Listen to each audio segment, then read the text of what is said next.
এখন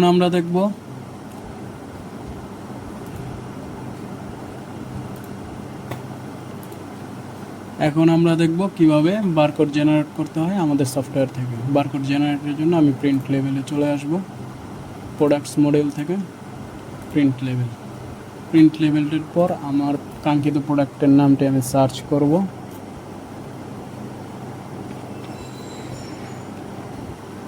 yellow ink add হয়ে গেছে। এখন আমি কয়টা লেভেল প্রিন্ট করতে চাচ্ছি এখানে দেখায় দিব। যেমন আমি 20 পিস প্রিন্ট করতে চাচ্ছি। এখান থেকে আমি সাইজ, ডিফল্ট সাইজ আছে, এখানে আমি চাইলে ছোট বড় করে নিতে পারি। যেমন আমি এখানে 13 দিলাম, এখানে দিলাম 14, এখানে দিলাম 14, এখানে 20 আছে বিজনেস নেমে, আমি করে দেবো 15, প্যাকিং ডেট 12 করে দিলাম। এখন আমার এইখান থেকে বারকোড সেটিং দেখতে হবে। আমার যদি নর্মাল সাইজ 1.5 ইঞ্চি 1 ইঞ্চি হয় সেক্ষেত্রে আমি এটা সিলেক্ট করব। এটা সিলেক্ট করার পর প্রিভিউতে গেলে আমি আমার বারকোডের প্রিভিউটা দেখতে পারবো।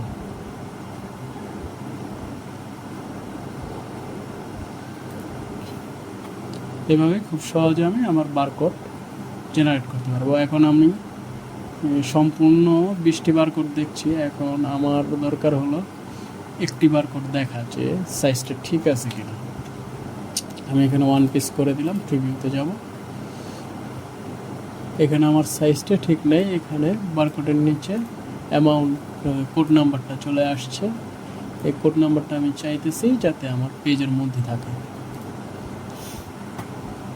এই জন্য আমি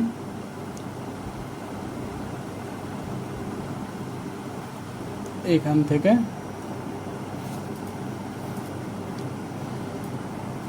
সাইজ আর একটু কমিয়ে দেব, ফন্ট সাইজগুলো। এখন আমি প্রিভিউ করলে আমার বারকোড পারফেক্ট দেখাবে। এইভাবে আমি চাইলে এখানে সেটিং মার্জিন ডিফল্ট দিয়ে দেখতে পারি, অথবা নান দিয়ে দেখতে পারি, অথবা মিনিমাম রাখতে পারি। সব প্রিন্টারের সেটিংয়ের উপরে ডিপেন্ড করবে।